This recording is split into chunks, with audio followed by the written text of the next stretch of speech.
Basically, let's say that I'm a good writer who's interested in becoming a freelance writer. Maybe I've only blogged for myself. I haven't really done it necessarily for clients. So I'm sort of starting from scratch. I want to build a freelance writing career. What do I do in month one?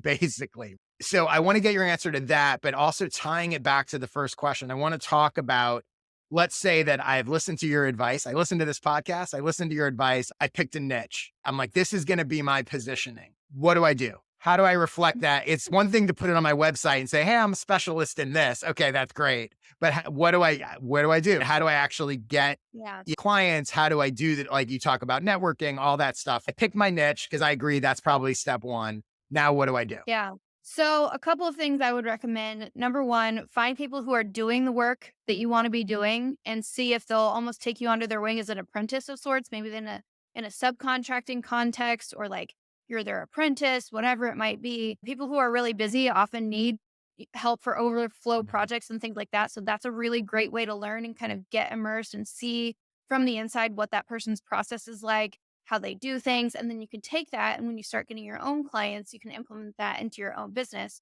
But I think that that helps with some of the legwork of like business development and like getting Mhm. leads and things like that. If you're subcontracting for somebody else, they're feeding you work and you're not having to do that piece of the puzzle. Obviously, you're not earning as much as the writer who's getting paid the big bucks and Mhm. had this huge workflow, but it's a good way to keep busy. So that's number one. Number two is go to a place like Twitter where these conversations within your industry, your niche, your focus area are already happening, and participate.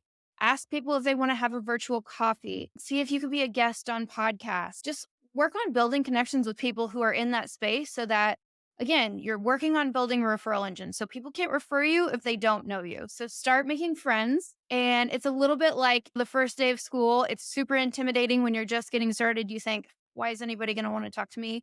But in my experience, most people are very friendly and very helpful. So if you make a thoughtful ask and you reach out and you say, hey, I'm trying to learn, how can I help you? In exchange, if you're willing to teach me some things, that's a really great way to do it. I think the secret here is be very intentional and don't kind of spray and pray with your approach. Right. Maybe make 1, 2, 3 small requests to people you really, really want to work with.